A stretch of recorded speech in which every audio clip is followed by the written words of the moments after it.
Bismillahirrahmanirrahim. Assalamualaikum warahmatullahi wabarakatuh.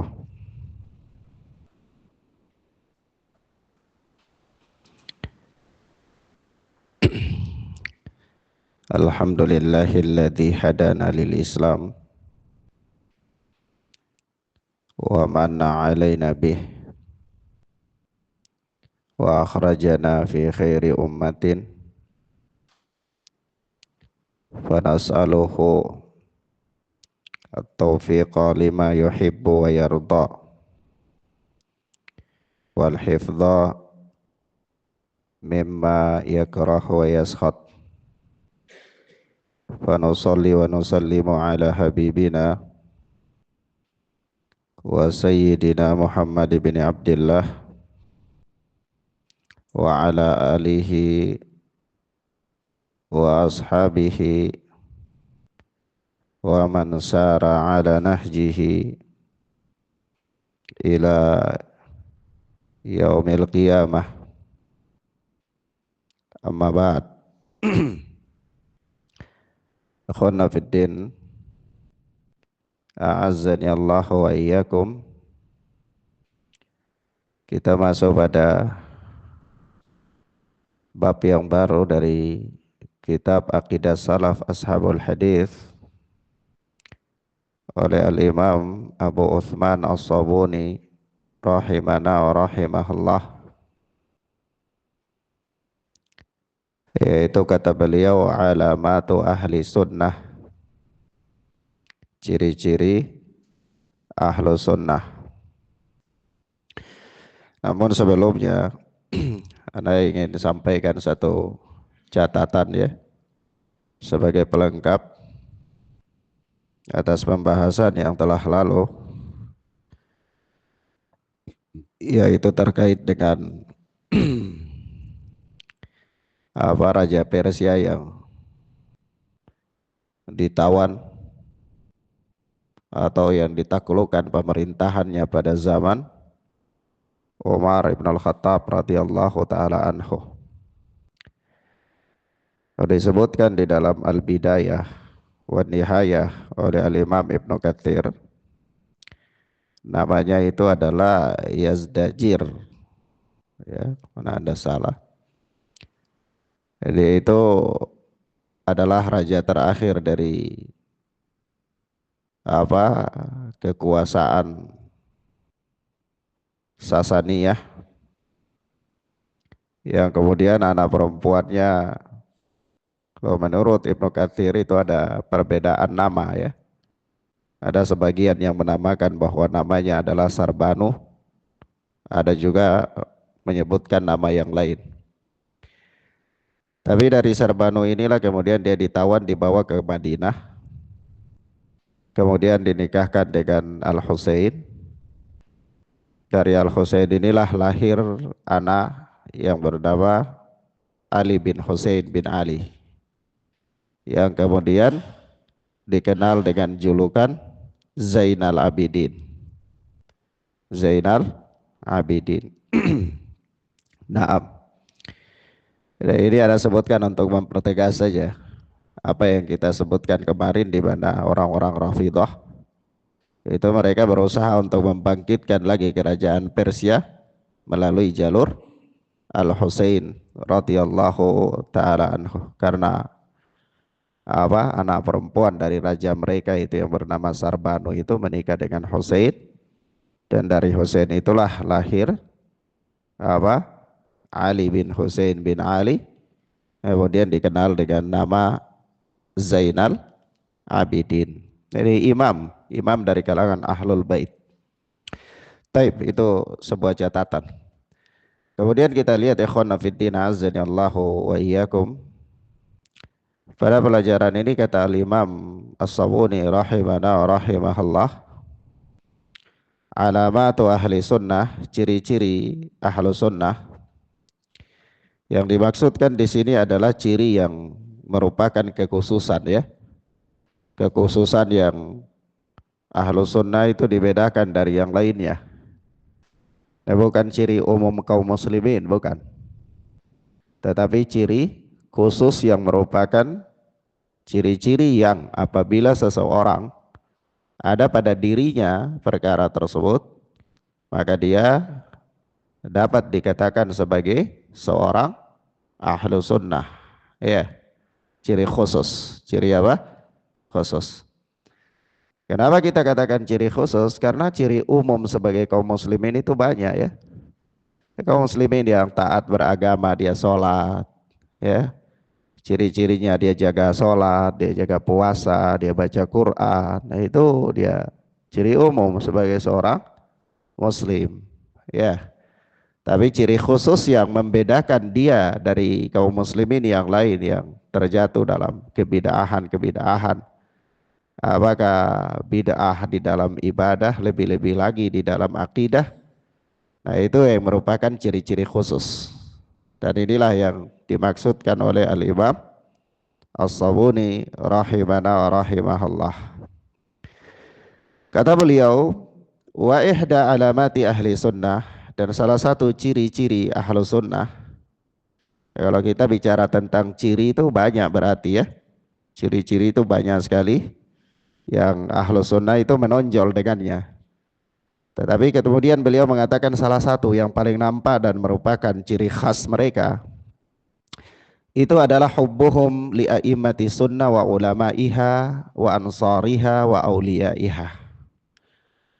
Yaitu mereka mencintai imam-imam ahlu sunnah, ulama-ulamanya, penolong-penolongnya, dan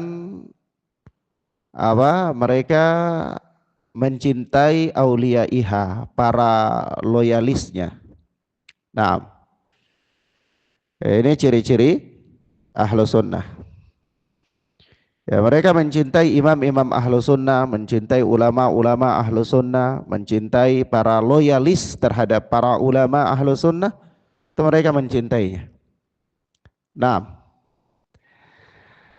wa yubghidu wa bughdihim li a'immatil bid'ah, dan mereka membenci ya imam-imam dari kalangan ahlul bid'ah, alladzina yad'una ilan nar, yang menyeru kepada neraka, wa yadulluna ashabahum ala daril bawar, dan menunjuki para pengikutnya kepada daril bawar, ini kepada jahannam.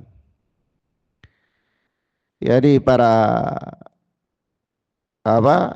imam-imam ahlul bid'ah itu yad'una ila nar, mereka menyeru kepada neraka. Wa yadulluna ashabahum ala daril bawar, dan mereka menunjuki para pengikutnya kepada neraka jahannam.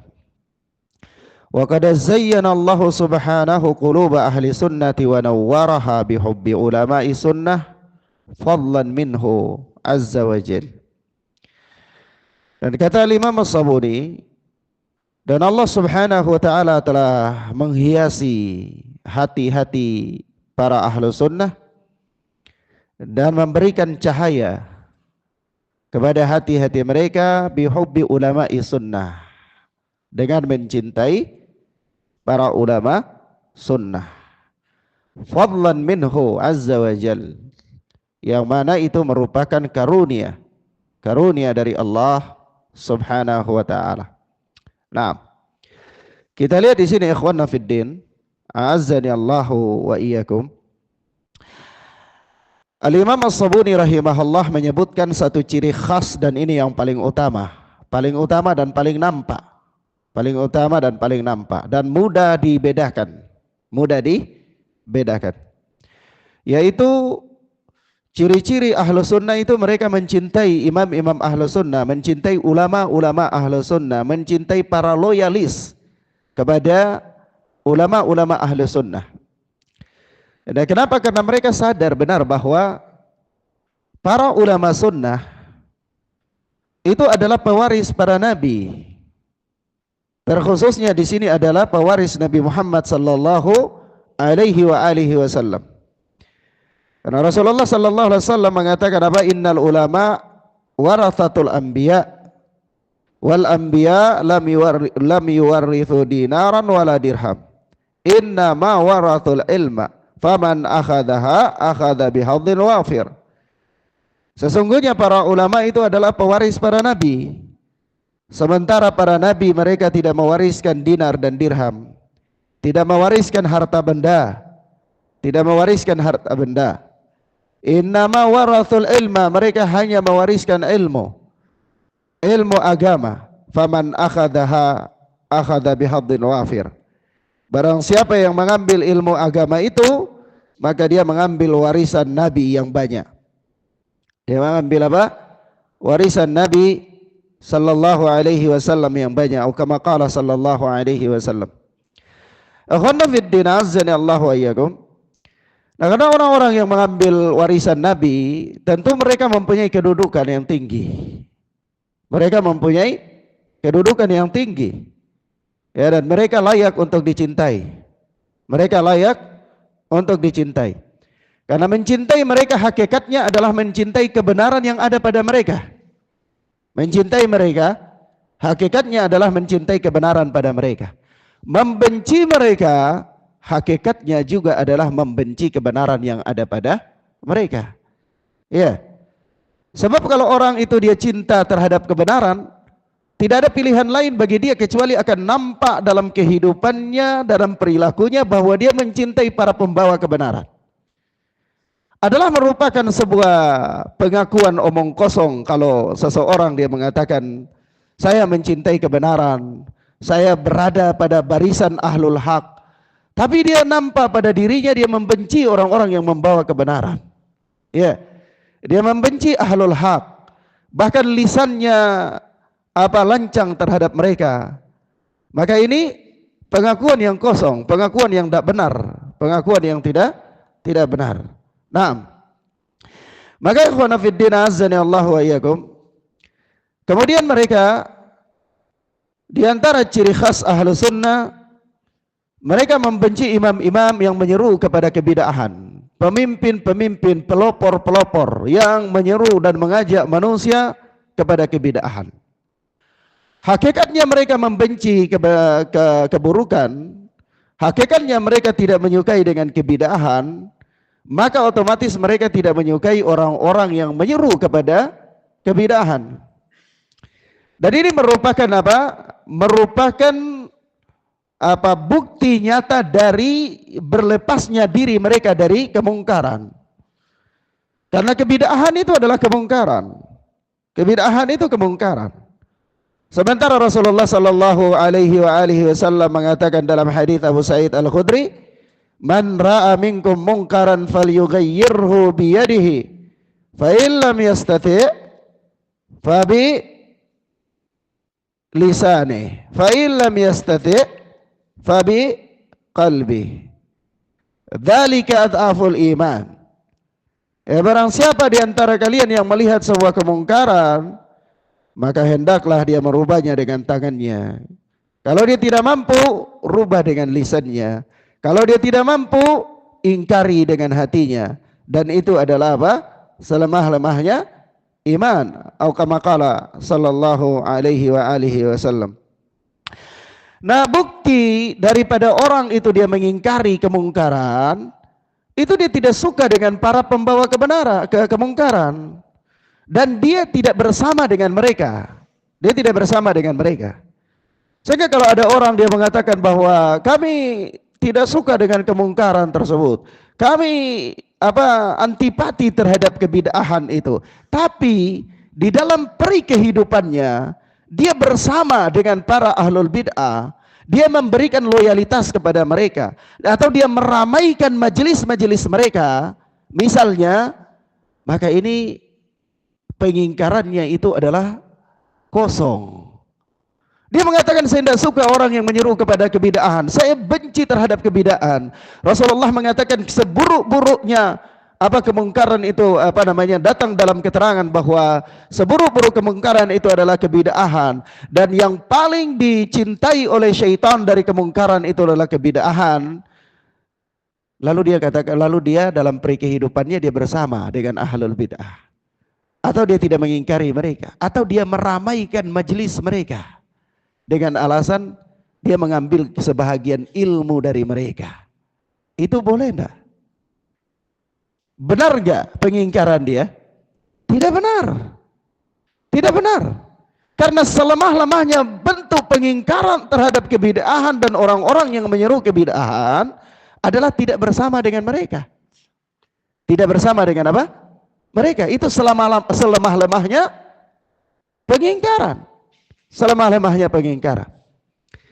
Dan membenci orang-orang yang menyeru kepada kemungkaran adalah merupakan bukti keimanan. Merupakan bukti keimanan. Datang di dalam hadis yang dikeluarkan oleh Imam Muslim dari sahabat Ibnu Mas'ud radhiyallahu taala anhu, bahwa kata Nabi sallallahu alaihi wasallam, tidaklah Allah Subhanahu wa taala mengutus seorang nabi illa kana lahu ashabun wa hawariyun, melainkan nabi itu punya teman-teman dan punya penolong-penolong. Ya, thumma innaha min ba'dihi kemudian setelah Nabi itu ada golongan-golongan yang mereka itu yakuluna ma la yaf'alun. Mereka berucap dengan apa-apa yang tidak mereka lakukan. Wa yaf'aluna ma la yu'marun. Mereka beramal dengan yang tidak diperintahkan. Ya. Mereka berucap dengan apa-apa yang tidak mereka lakukan, cuma ngomong doang. Mereka kalau ngomong luar biasa, hobinya ngomong, tapi kosong dari amal. Ya. Dan apa? Wa ya'maluna ma la yu'marun. Mereka beramal dengan apa-apa yang tidak diperintahkan. Faman jahadahum bilisanihi, faman jahadahum biyadihi fahuwa mu'min. Wa man jahadahum bilisanihi fahuwa mu'min. Wa man jahadahum biqalbihi fahuwa mu'min. Maka barang siapa yang mengingkari mereka, membantah mereka, menjihadi mereka dengan tangannya, maka dia mukmin. Barang siapa yang menjihadi mereka dengan lisannya, dia mukmin. Barang siapa yang menjihadi mereka dengan hatinya, dia mukmin. Kemudian walaisa, setelah itu tidak ada lagi iman walau habbatu khardal, walaupun sebesar biji pasir. Atau kama qala sallallahu alaihi wa alihi wasallam. Perhatikan hadis ini ya ikhwan. Rasulullah sallallahu alaihi wasallam mengatakan akan ada generasi-generasi berikut yang hadir di mana generasi itu hobi ngomong tapi tidak beramal. Kalau mereka beramal itu tidak dengan yang diperintahkan. Lalu apa yang harus kita lakukan ketika berhadapan dengan mereka? Membiarkan mereka, bergabung dengan mereka, loyal kepada mereka? Tidak. Rasulullah mengatakan siapa yang mengingkari mereka dengan tangannya, dia mukmin. Ya, siapa yang mengingkari mereka dengan lisannya, dia mukmin. Siapa yang tidak mampu kedua-dua itu, dia mengingkari mereka dengan hatinya, dia mukmin. Dan merupakan satu bentuk pengingkaran dengan hati, itu tidak bersama dengan mereka. Karena tidak mungkin kita mengatakan kita mengingkari seseorang padahal kita itu akrab dengan orang itu. Mungkin gak tuh? Mungkin gak? Gak mungkin. Iya. Tidak mungkin kita mengingkari keburukan pada diri seseorang atau keburukan yang didakwahi oleh seseorang, tapi kita itu bermesraan dengan orang itu. Ini tidak mungkin. Iya. Maka kata Nabi, perhatikan, Nabi sallallahu alaihi wasallam mengatakan orang yang mengingkari mereka dengan 3 tahapan ini, bahkan tahapan yang paling lemah, itu dia mukmin, masih ada pada dirinya keimanan. Tapi Nabi sallallahu alaihi wasallam kemudian menafikan keimanan dari orang yang tidak lagi punya kecemburuan terhadap keburukan. Orang tidak punya kecemburuan terhadap keburukan, sehingga keburukan itu bagi dia biasa saja. Dia tidak lagi mengingkari keburukan, dia anggap biasa, dia anggap sah-sah saja, atau dia loyal kepadanya, atau dia toleransi kepada keburukan itu. Nabi mengatakan walaisa wara'a dzalika minal iman walau habbatu khardal. Setelah itu tidak ada lagi iman walaupun sebesar biji pasir. Dan antum tahu Allah Subhanahu wa taala telah mengatakan begini, lu'inal ladzina kafaru min bani Israila ala lisani Daud wa Isa bin Maryam dzalika bima asaw wa kanu ya'tadun kanu la yatanahawna an munkarin fa'aluhu labi'sa ma kanu yaf'alun. dalam surat Al-Maidah ya. Allah Subhanahu wa taala mengatakan Allah telah melaknat Bani Israel. La'anallahu al-yahuda wan nasara. La'anallah, Allah telah melaknat mereka. Dengan apa? Ala lisani Daud wa Isa bin Maryam. Kenapa Allah melaknat mereka? Karena mereka melampaui batas. Mereka durhaka. Mereka kanu la yatanahawna an munkarin fa'aluhu. Mereka tidak saling mencegah dari kemungkaran yang ada di tengah-tengah mereka. Mereka tidak saling mengingkari dari kemungkaran yang ada di tengah-tengah mereka. Labi sama kanu yaf'alun. Allah kemudian mengatakan sungguh buruk perbuatan mereka itu. Apa yang mereka lakukan itu? Perbuatan membiarkan kemungkaran yang ada di tengah-tengah mereka tanpa ada pengingkaran, itu adalah seburuk-buruknya perbuatan. Yang dengannya sebab itu menjadi sebab Allah menurunkan laknat kepada Bani Israel. Lu'inal ladzina kafaru min Bani Israel. Ya Allah telah melaknat orang-orang kafir dari kalangan Bani Israel. Lalu disebutkan di dalam Sunan Abi Dawud ya dan yang lainnya ada riwayat, walaupun memang secara sanad para ahlul hadis masih membicarakan sanadnya, tidak luput dari kritikan-kritikan. Tetapi di sana disebutkan bahwa para alim-alimnya orang-orang Bani Israel itu, orang-orang Yahudi, itu dulunya mereka punya giroh yang tinggi untuk mengingkari kemungkaran. Setiap kalau mereka jalan, mereka ketemu ada majelis kemungkaran, mereka nasihati, mereka cegah, mereka larang. Tapi lambat laun, akhirnya mereka bersikap acuh tak acuh. Dah biar aja. Yang penting bukan kita yang lakukan gitu. Lama mereka duduk-duduk dengan kemungkaran tersebut. Orang-orang yang melakukan kemungkaran itu, mereka sudah merasa nyaman. Sudah merasa apa? Nyaman dengan kemungkaran. Nah begitu itu sudah terjadi, kemungkaran merata di tengah-tengah mereka, maka Allah Tabaraka wa Ta'ala pun menenggelamkan mereka. Allah Subhanahu wa Ta'ala mendatangkan kepada mereka adab. Allah Subhanahu wa Ta'ala menurunkan kepada mereka malapetaka, musibah. Nah, jadi ikhwan, karena kita telah sepakat ya, kita telah sepakat bahwa bid'ah itu kemungkaran. Bid'ah itu apa? Kemungkaran. Oleh sebab itu, karena dia adalah kemungkaran, maka kita mengingkari kemungkaran itu, dan kita tidak loyal kepada orang-orang yang melakukan kemungkaran. Bahkan Al-Imam As-Sabuni di sini, setelah beliau mengatakan bahwa di antara salah satu di antara ciri khas ahlu sunnah, yaitu bughdihim li'a'immatil bid'ah, mereka membenci para imam-imam ahlul bid'ah. Lalu beliau beri keterangan, imam-imam ahlul bid'ah itu mereka kenapa? Alladzina yad'una ila nar. Mereka menyeru manusia kepada neraka. Mereka menyeru manusia kepada apa? Kepada neraka.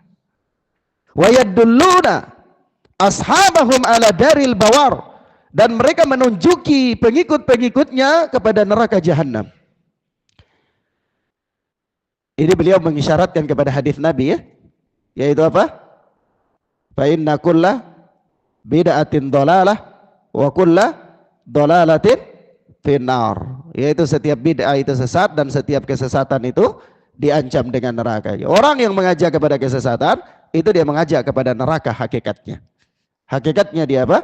Mengajak kepada neraka. Walaupun dia enggak katakan secara terang-terangan bahwa itu adalah dia mengajak mereka kepada neraka, tetapi ketika dia mengajak mereka kepada kesesatan, itu berarti dia mengajak manusia itu kepada neraka, karena kesesatan itu diancam dengan nerakanya Allah Jalla wa Ala. Nah, kemudian akhwana fid din azani Allah wa iyyakum. Dan kita lihat di sini Al-Imam As-Sabuni kemudian mengatakan kepada kita, memberi isyarat kepada kita bahwa hati seorang ahlu sunnah yang dia tentram dengan mencintai para ulama, ya, itu adalah bagian dari karunia Allah Azza wa Jalla, bagian dari karunia Allah Subhanahu wa Ta'ala. Dan kita lihat ya, Allah Azza wa Jalla telah mengatakan kepada kita tentang orang-orang yang beriman yang datang setelah generasi para sahabat. Setelah generasi para sahabat, dalam surat Al-Hasyr ya, Allah Subhanahu wa taala berfirman, apa walladzina ja'u min ba'dihim yaquluna rabbana ighfir lana wa li ikhwanina alladzina sabaquna bil apa namanya wa li ikhwanina alladzina sabaquna bil iman, ya, wala taj'al fi qulubina ghillan lil ladzina amanu rabbana innaka raufur rahim. Yaitu apa?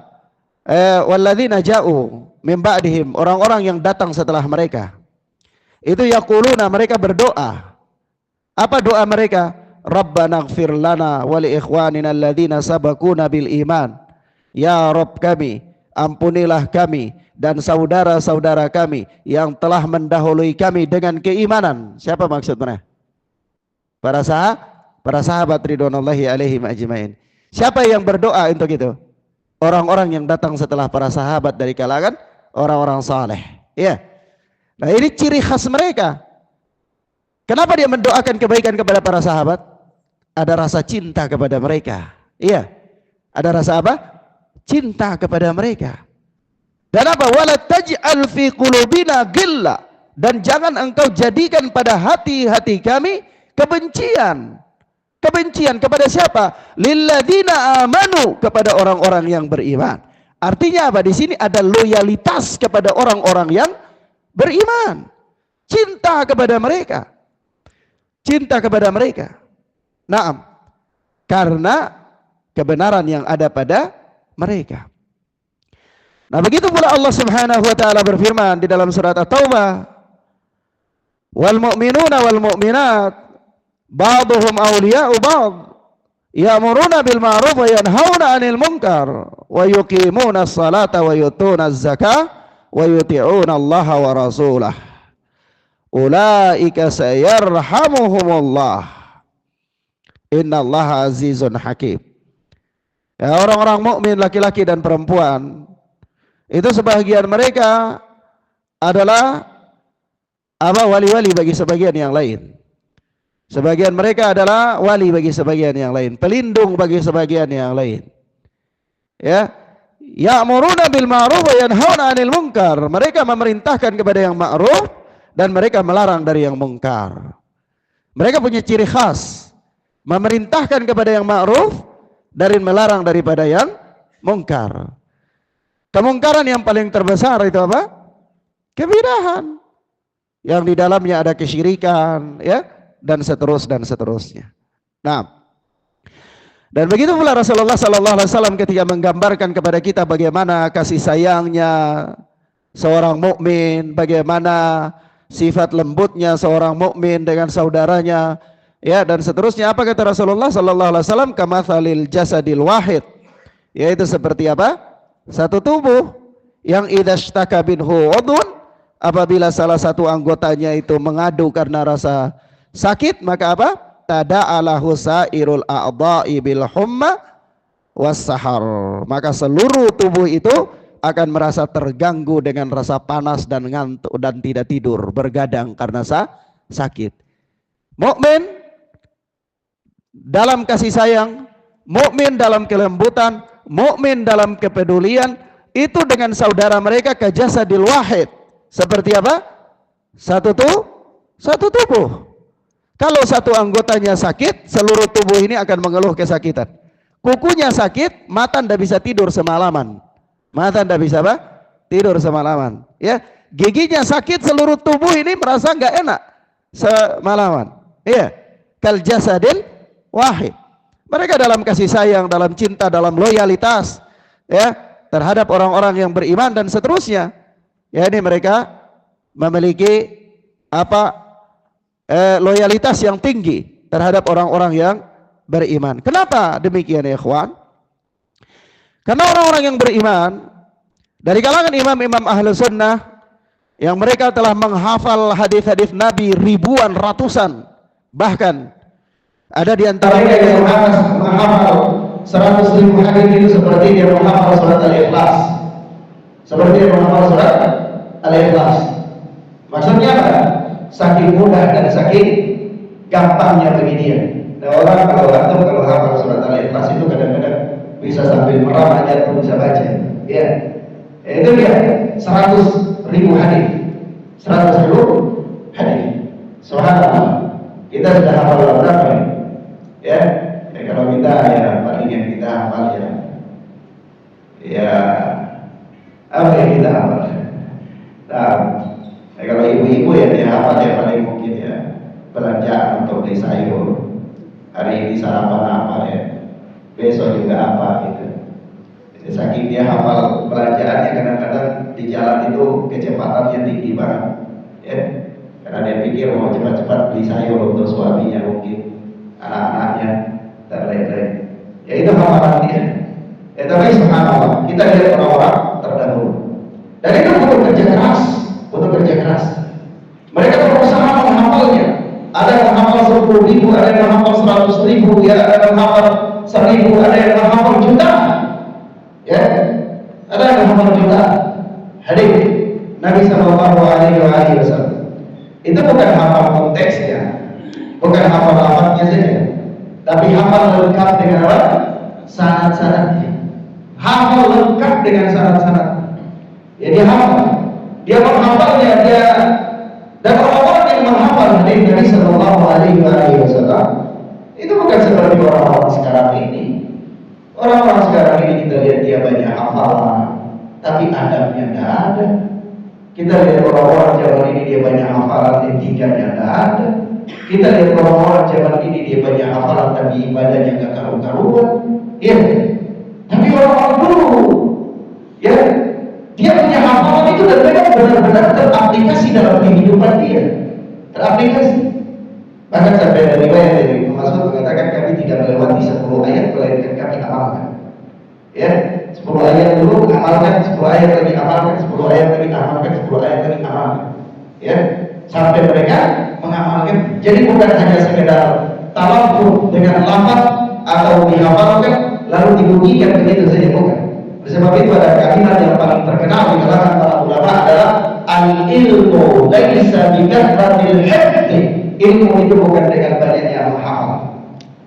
Dalam kalimat lain, al-ilmu laisa bi kathratil riwayah. Ilmu bukan dengan banyaknya riwayat yang kita miliki, tetapi ilmu itu dengan apa?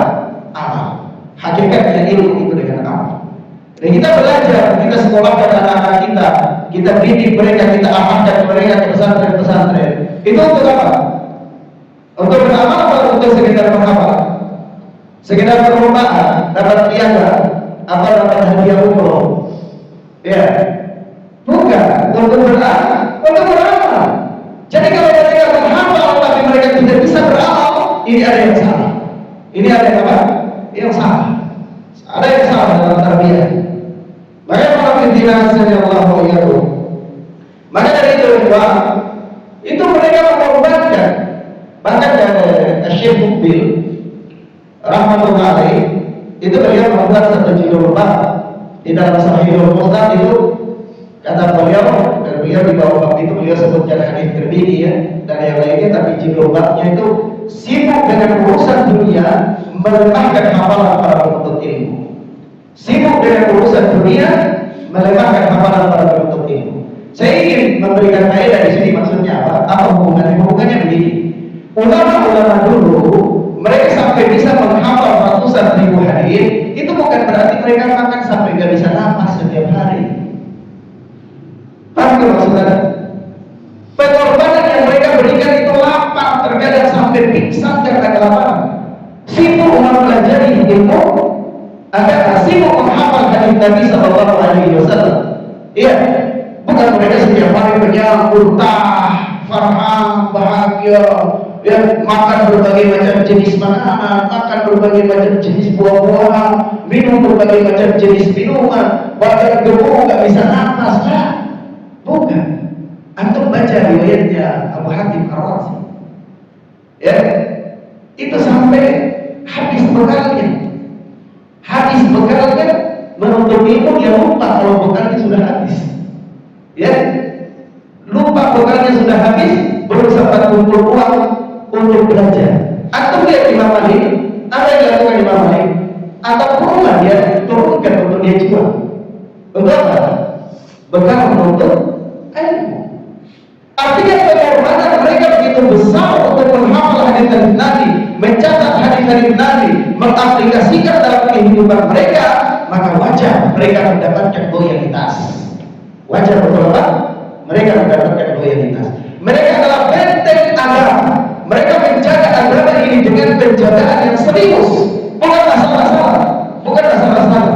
Iya, mereka benar-benar menjaganya dengan pengorbanan, menjaganya dengan pengorbanan. Mereka berjalan dari satu tempat ke tempat yang lain itu berbulan-bulan. Mereka datangi untuk belajar. Ada di antara mereka yang menempuh perjalanan 1 bulan itu untuk mendapatkan 1 hadis saja. Bertanya tentang 1 hadis saja. Subhanallah. Bertanya tentang apa? 1 hadis. Perjalanannya berapa lama? 1 bulan.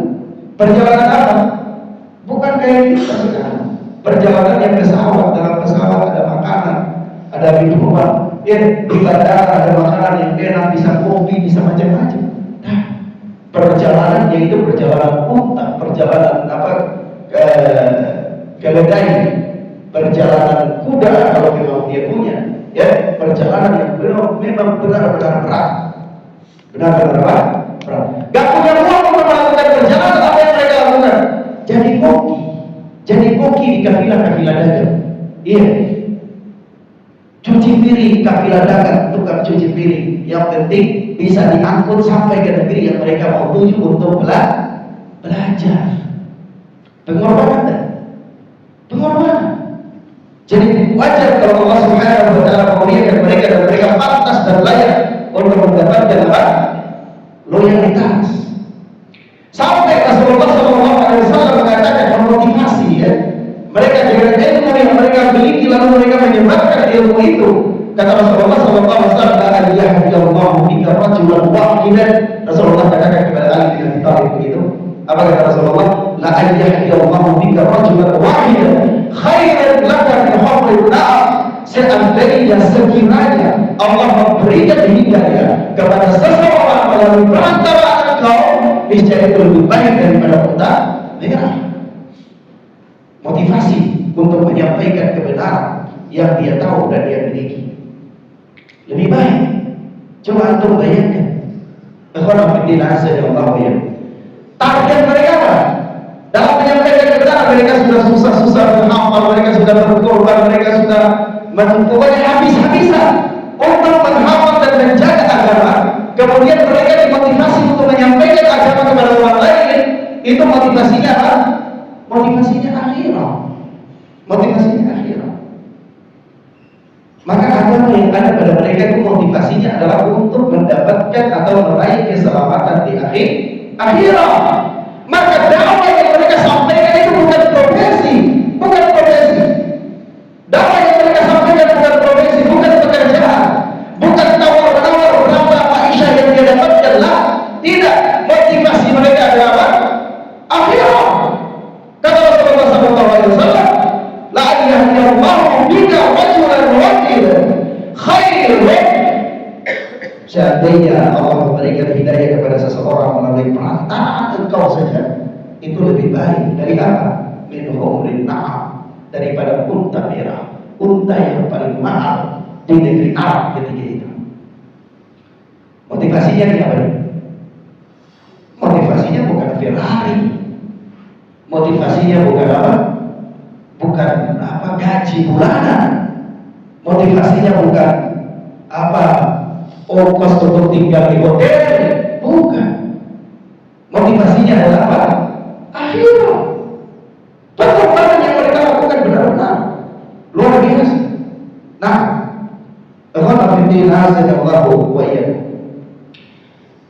kalau antum ingin lihat bagaimana pengorbanan dan perjuangan para ulama dalam mempelajari ilmu agama dan mendakwakannya, itu antum baca ada satu buku bagus sekali namanya Rihlah Ulama. Ya, rihlanya para ulama dalam menuntut ilmu. Ya, bagaimana mereka berjuang dan berkorban untuk mendapatkan ilmu. Dan antum baca juga, saya sarankan ini, saya dapatkan berita dari teman-teman itu sudah ada terjemahannya. Aina nahnu min akhlaqis salaf. Di mana posisi kita, kalau saya terjemahkan bebas itu, di mana posisi kita jika dibandingkan dengan para salaf. Antum bicara bahwa antum berteladan kepada para salaf, antum mencintai imam-imam salaf, antum mencintai imam-imam Abu Hanif, antum mengikuti jejak mereka. Maka pertanyaannya, di mana zuhud Anda jika dibandingkan dengan zuhudnya Ibnu Mubarak? Di mana takutnya popularitas Anda jika dibandingkan dengan takutnya Ibnu Musayyib terhadap popularitas? Di mana perjuangan Anda dalam sholat malam jika dibandingkan dengan Al-Imam Abu Hanifah?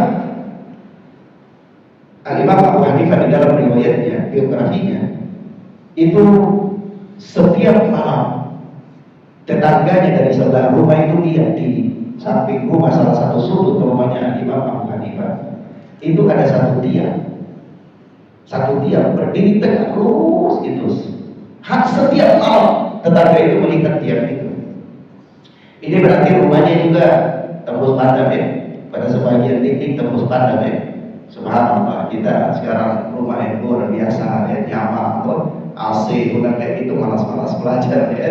Nah, itu subhanallah, itu dia lihat dia bertahun-tahun lamanya. Begitu suatu saat Imam Abu Hanifah meninggal, orang ini gak lihat tiang itu lagi. Dia bertanya, mana tiang rumah yang sering saya lihat di istighfar?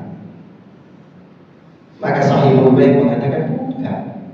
Yang Anda lihat itu bukan dia. Yang Anda lihat itu berdirinya Al-Imam Abu Hanifah dalam sholat malamnya. Ya.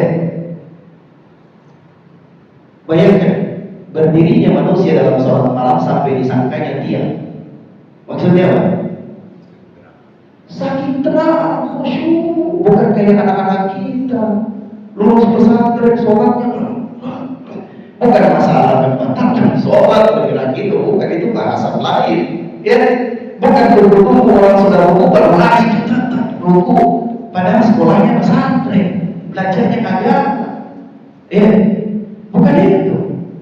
Al-Imam Abu Hanifah berdiri dengan tegak lurus itu kira-kira berdiri dalam posisi kayak gitu digigit nyamuk gak? Hah? Gerak gak? Gak gerak. Saking khusyuk dan tenangnya itu nyamuk gigit juga gerak sampai orang kiranya diam. Ya. Dan saking lamanya berdiri dalam sholat. Ada seorang imam dari kalangan Tabi'in, itu saya lupa namanya. Itu saking zuhudnya, saking takwanya, saking waraknya, itu hampir setiap malam dia menangis. Di sholatnya itu istrinya tidak tahu. Istrinya tidak tahu. Maksudnya apa? Saking menyembunyikan amalan. Saking apa? Menyembunyikan amalan.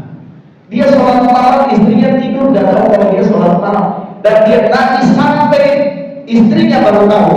Itu ketika dapat di kasur di sayangannya tuh basah, kirain apa? Di kasur istrinya basah, kirain bocor. Ternyata air matanya saat imam. Air matanya apa? Saat imam. Begitu menyembunyikan amalan sampai teman tidurnya tak tahu amalan orang ini. Kalau kita sekarang medsos status ya.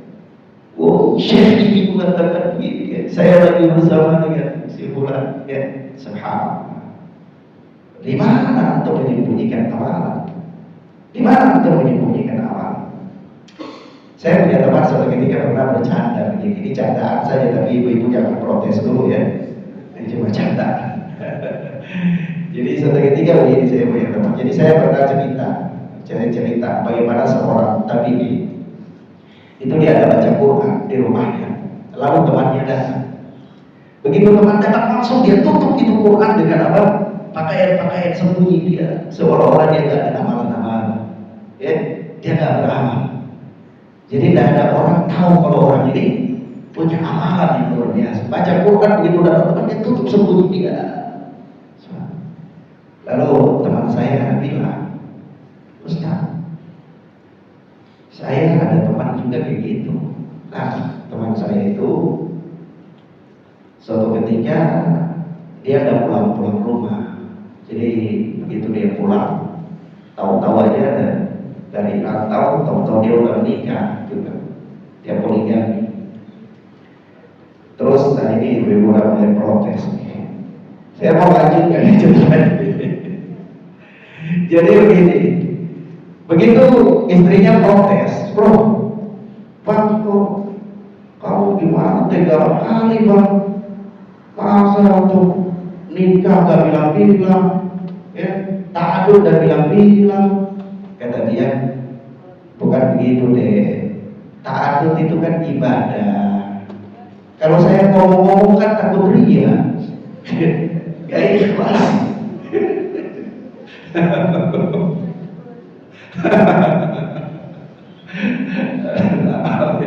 Nah ini candaan aja. Saya ingin mengatakan bahwa apa namanya, ya terlepas dari nanti itu ada bahasan fikih kita bahas ini benar apa enggak ini ikhlasan dalam bab ini. Tapi yang jelas itulah orang-orang yang mau mencoba menyembunyikan amalan, mencoba menyembunyikan amalan. Nah, makanya begini para fitina Allah ya. Saya ingin katakan, aina nahnu min akhlaqis salaf. Ketika kita cinta loyal kepada para ulama, katakanlah para salaf, maka kita harus pertanyaan yang harus kita dengung-dengungkan dalam kehidupan kita adalah aina nahnu min akhlaqis salaf. Di mana posisi kita jika dibandingkan dengan akhlaknya para salaf? Dalam sholat malam mereka, dalam puasa sunnah mereka, dalam menyembunyikan amalan, dalam wara, dalam zuhud. Apakah kita termasuk orang-orang yang kalau lihat harta benda liur mengalir sampai bisa ember, atau orang-orang yang zuhud dan mengabaikan dunia, tapi dunia datang kepada mereka dan mereka abaikan? Ya, atau lihat Syekhul Islam Ibnu Utsaimin rahimahullah. Suatu ketika putra mahkota datang bawa kirimkan kepada beliau mobil yang mewah. Ya, saya tidak tahu mobil mewah itu apa. Ya, tapi yang mahal, lengkap dengan isinya dan kuncinya. Datang ke Unaiza, ke Qasim, ke markisnya Syekh Ibnu Utsaimin. Dan begitu mobil itu sampai di depan masjid, Syekh Ibnu Utsaimin itu sedang ngomong dengan salah satu santri. Itu begitu mobil itu sampai, semua mata tertuju kepada mobil tersebut. Wah, luar biasa, terpesona, ya, kagum dengan mobil mewah. Al-Allamah Ibnu Utsaimin menoleh sedikit pun tidak kepada mobil itu. Sampai kemudian sopirnya keluar dari mobil, berdiri di samping Syekh, tunggu lama. Begitu saya tanya, ada apa? Dia katakan, Syekh, ini saya diperintahkan sama putra mahkota untuk datang antarin mobil ini kepada Anda. Ya, ini lengkap kuncinya, ini ada apa namanya, ada di dalamnya sudah ada isinya dan semua ini hadiah untuk Anda. Apa kata Syekh? Terima kasih. Kembalikan kepada putra mahkota dan saya masih punya mobil. Mobil Syekh Ibnu Utsaimin mewah. Bukan orangnya seorang alim yang suka koleksi mobil-mobil mewah, bukan. Ya, padahal kalau beliau mau dikasih gratis. Ya. Suatu ketika datang putra mahkota kirim proposal untuk membangunkan rumah megah kepada beliau, rumah untuk tempat tinggal beliau dan keluarga. Kata beliau, terima kasih, saya sudah punya rumah. Di mana rumah engkau, Syekh? Beliau tunjukkan satu tempat, saya lupa namanya. Tapi murid-murid yang ada di situ bingung, loh, kok ada rumah di situ? Besok saya punya rumah. Kami selama ini tahu Syekh tidak punya rumah. Begitu utusan itu pergi, ada yang beranikan diri tanya Syekh, apa antum punya rumah di sana? Kata beliau, iya, kita kan nanti semua punya rumah di sana. Ternyata yang ditunjuk oleh Syekh adalah pekuburan. Pekuburan. Al-Allamah Ibnu Baz rahimahullah alaihi, atau tahu Al-Allamah Ibnu Baz rahimahullah alaihi? Mufti, ya. Sampai beliau meninggal, itu beliau tidak punya rumah tempat tinggal, kontrak. Akhirnya negara membebaskan untuk keluarga beliau rumah. Jadi tujuan mereka, fokus mereka itu adalah ilmu dan bayarannya adalah akhirat. Bayarannya adalah akhirat. Bukan mereka dengan dunia untuk mendapatkan akhirat, tidak. Ibnu Mas'ud mengatakan, ketika Ibnu Mas'ud menasihatkan murid-muridnya, kata beliau, nanti kalian akan mendapati fitnah-fitnah di akhir zaman yang demikian. Lalu murid-muridnya bertanya, kapan itu terjadi? Kata kata beliau, "Idza tulisat di dunia bi amalil akhirah." Apabila dunia telah dicari dengan amalan akhirat, dunia telah dicari dengan amalan akhirat. Asal Ibnu Mas'ud ini dikeluarkan oleh Imam Ad-Darimi di dalam suratnya. Perhatikan, idza tulisat di dunia bi amalil akhirah. Ketika dunia dicari dengan amalan akhirat. Amalan akhirat itu apa ya, Pak? Dakwah amalan akhirat bukan? Amalan akhirat. Dakwah amalan akhirat. Amalan akhirat. Jadi ketika orang dia memfokuskan dirinya atau dia telah menghibahkan dirinya untuk berdakwah, dia harus tahu bahwa dakwah ini amalan akhirat. Dakwah ini apa? Amalan akhirat. Jangan berlomba-lomba untuk duduk menjadi seorang dai dengan tujuan untuk mendapatkan dunia, bukan. Kalau Anda pengen mendapatkan dunia, jadi DPR, jadi pebisnis, jadi pengusaha. Jangan mencari dunia dengan amalan akhirat.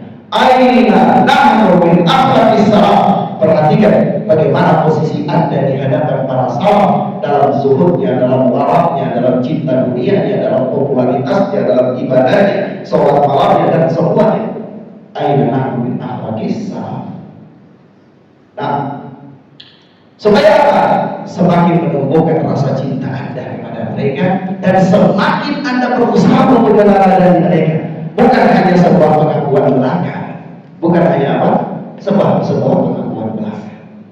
Nah, mafhum ya, Pak? Baik. Ilahaullah ya Rabbana sallallahu alaihi wasallam. Kita cukupkan pelajaran kita sampai di sini insyaallah taala. Kita lanjutkan pada pertemuan berikutnya باذنillah. Wassallallahu ala nabiyyina Muhammad wa ala alihi wasallam. Subhanallah wa bihamdihi, asyhadu an la ilaha illa anta, astaghfiruka wa atubu ilaik. Wassalamu